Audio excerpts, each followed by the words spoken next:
Vou falar, então, da temática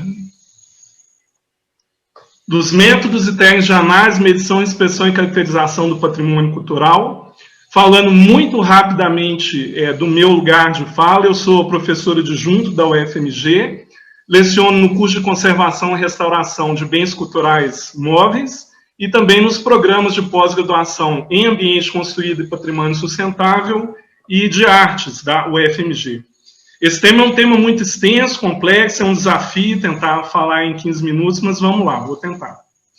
Então, partindo da contextualização e recorte do que a gente está considerando como patrimônio cultural,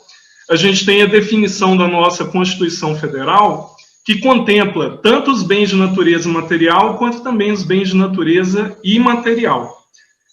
No artigo lá, as três primeiras características ou formas são mais relacionadas com a natureza imaterial, os dois primeiros, e as três últimas,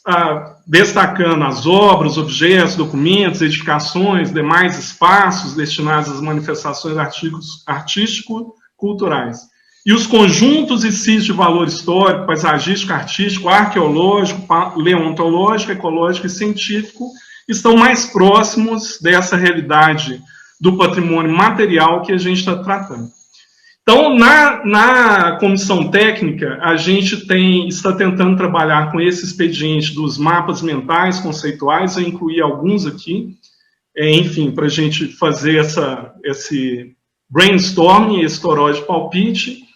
A gente já percebeu que no tratar com esse tema, uma dificuldade que se coloca inicialmente é a de ter uma terminologia ou um léxico comum para poder conversar entre as muitas facetas e dimensões que o trabalho envolve. Destacando inicialmente, então, a própria Constituição já desdobra o patrimônio, né, em termos da sua natureza tangível ou intangível, e aí quando a gente vai abrindo essas caixinhas, a gente então vai desdobrando essas categorias das tipologias de patrimônio imóvel, os bens móveis integrados, dentro dos bens móveis destacando os objetos, os acervos, coleções.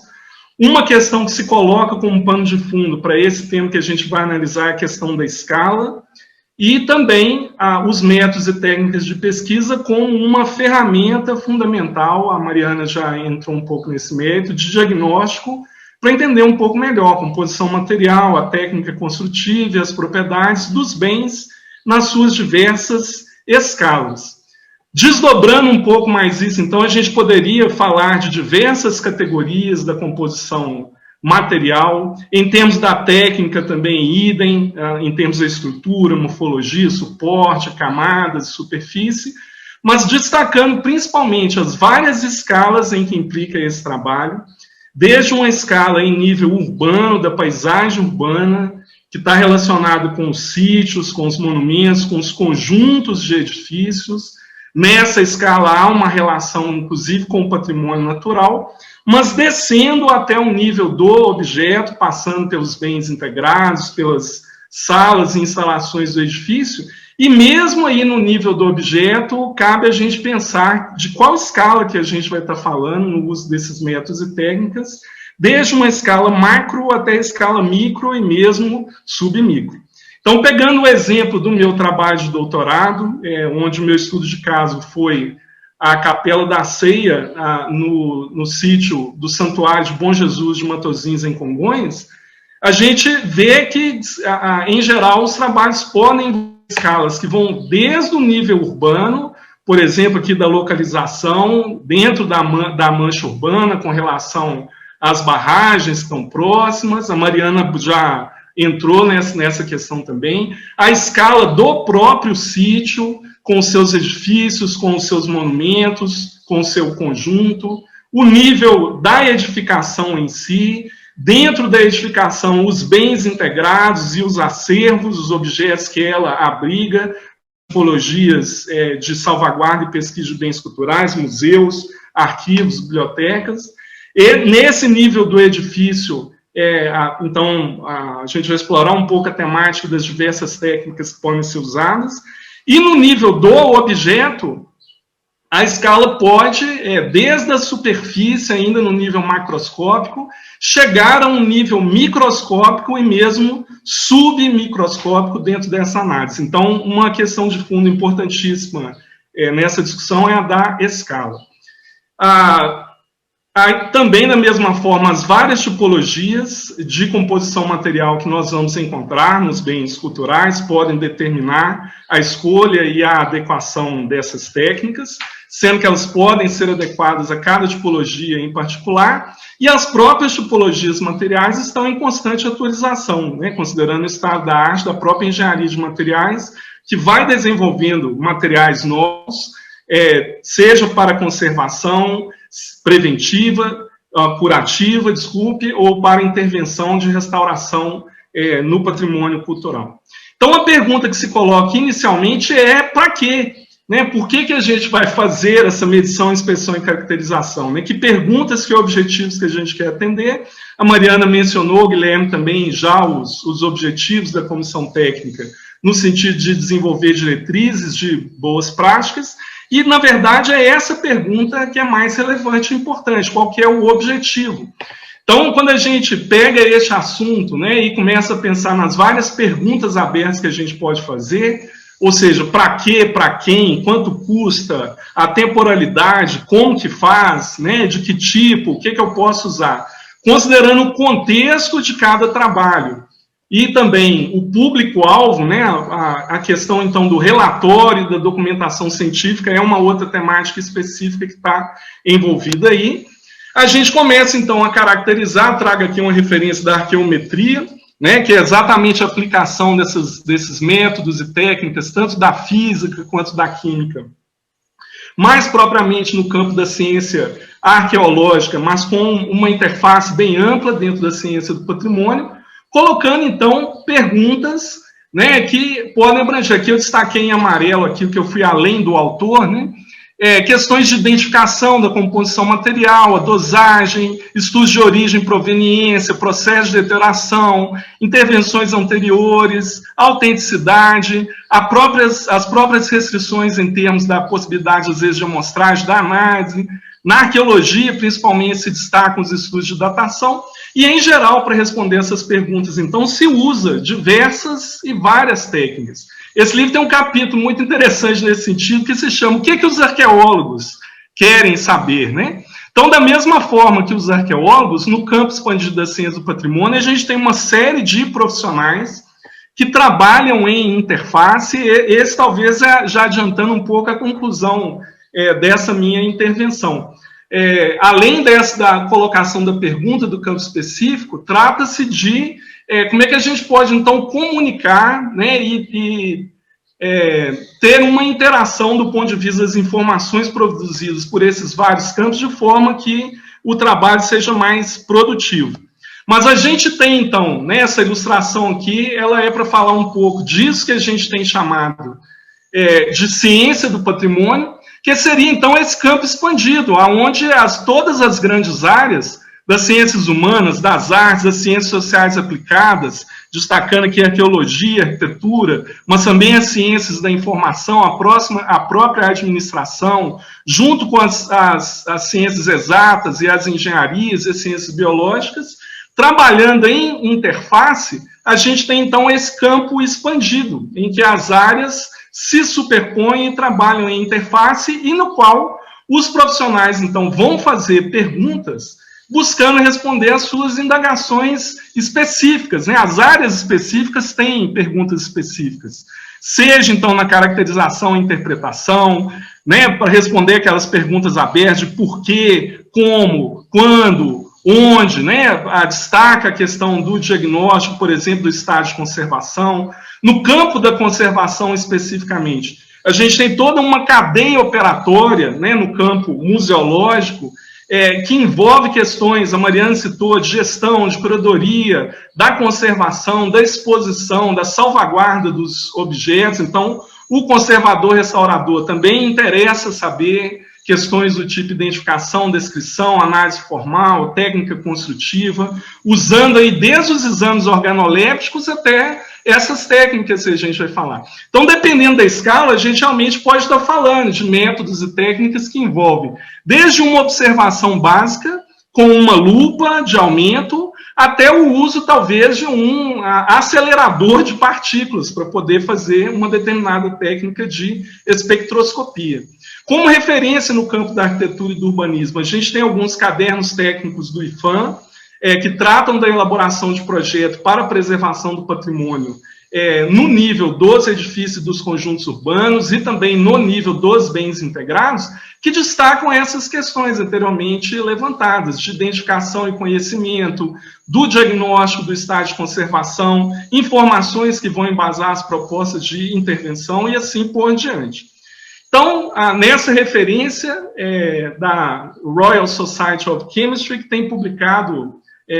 obras interessantes na literatura técnica, o autor coloca dessa forma. Então, uma vez o problema identificado, os objetivos definidos, aí, em cima disso, é que você define quais os métodos analíticos mais adequados, quais a estratégia para poder alcançar aquele objetivo. Contemplando, então, questões que vão desde a possibilidade da adequação de um procedimento de amostragem. Então, já cabe relacionar isso, por exemplo, com uma questão que nem sempre está no radar, que é do valor, né? E também da escala. Isso é que vai determinar, por exemplo, a possibilidade de classificar as técnicas em termos de invasividade,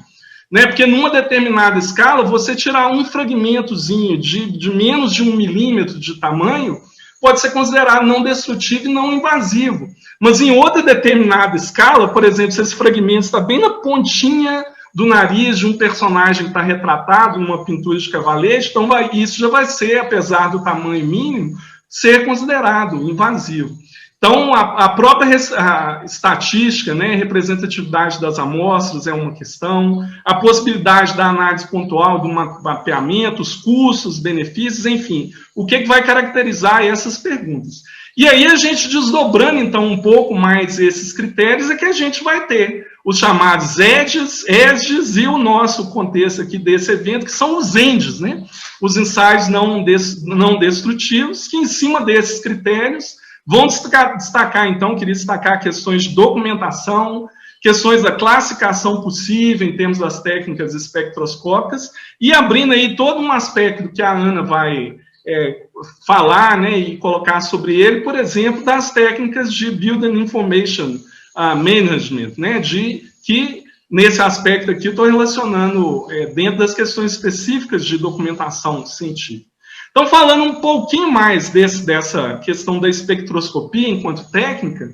são recursos e ferramentas que tratam da interação da radiação com a matéria física. E nessa interação da radiação incidente, diversos efeitos podem acontecer em termos de absorção, reflexão, difração, refração, transmissão, e é exatamente em cima dessa resposta, tanto da radiação incidente, quanto das interações e efeitos que a radiação vai causar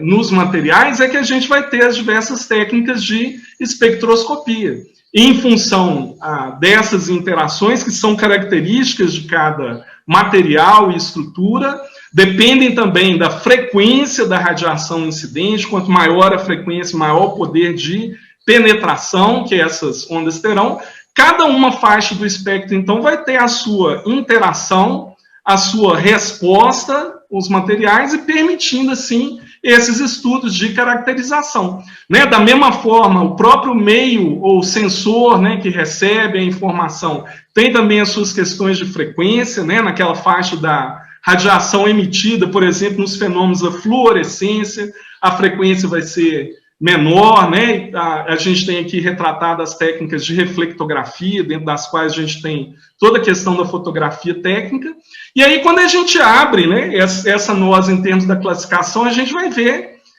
como que se desdobram os vários métodos clássicos, os vários métodos instrumentais que permitem tratar do ponto de vista elementar, molecular ou estrutural, né, obter informações na superfície ou subsuperficialmente, da composição material, das propriedades, e revelar a morfologia, por exemplo, da cristalografia, em um cristal. E, particularmente, né, a gente tem também questões hoje dentro da análise multiespectral, hiperespectral, da fotografia técnica, das técnicas de reflectografia. Então, as técnicas em si, a gente vai encontrar na literatura essa sopa de letrinha, né, com referência à radiação incidente e à radiação medida, né, com o F para fluorescência, com D para difração, com T para transmissão e assim por diante, né? Na literatura, a gente tem isso classificado de diversas formas, por exemplo, em relação à radiação de entrada, à radiação de saída, conformando, então, né, uma série de acrônimos, né,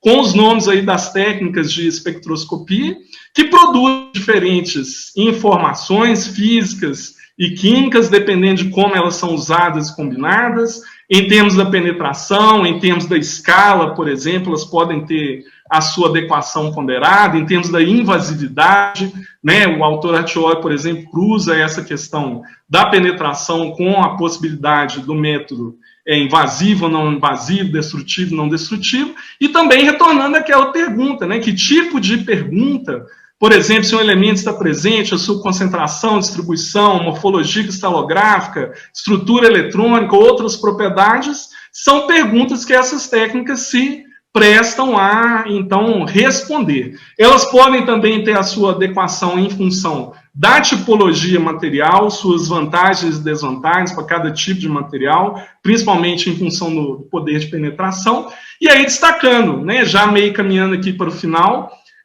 que o uso dessas técnicas, então, levanta questões específicas de documentação, né, perguntas específicas vão gerar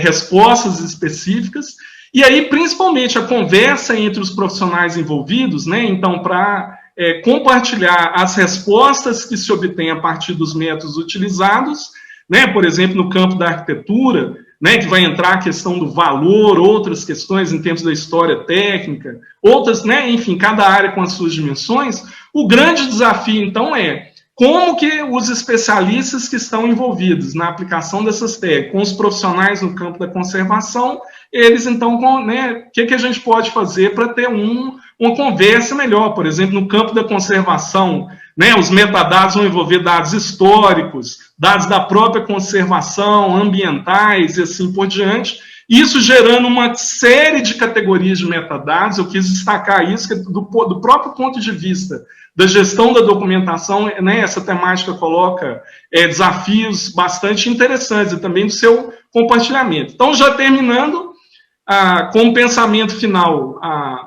o estudo dessa temática destaca um problema que é como, então, fazer conversar, né, os especialistas em conservação nas suas diversas áreas, com os especialistas das técnicas, né, nas suas diversas áreas, físicos, os químicos e os engenheiros, para que essas informações, cada uma com seu foco, possam ser compartilhadas. A Mariana destacou a questão da norma técnica, nesse sentido, da normatização, nesse sentido, a União Europeia já tem encaminhado, né, uma série de normas aí publicadas. A Comissão Técnica está tentando explorar esse caminho no sentido de produzir boas práticas. Eu destaquei aqui algumas das normas europeias dizem respeito exatamente aos testes. E, por último, eu convido a todos a conhecer a Antecipa, que é a Associação Nacional de Pesquisa em Tecnologia e Ciência do Patrimônio, que foi, então, fundada exatamente com esse objetivo, de ser um fórum de compartilhamento, de comunicação entre essas diversas áreas dentro da ciência do patrimônio. A nossa associação está formalmente vinculada à plataforma ERES de Infraestrutura e Pesquisa em Ciência do Patrimônio. Está aqui o nosso site. Eu coloquei aqui as sugestões de leitura, fui pondo as referências no meio da apresentação, deixei aqui para quebrar um pouco sugestões de leitura de uma forma visual, e agradeço aí pela atenção. Obrigado.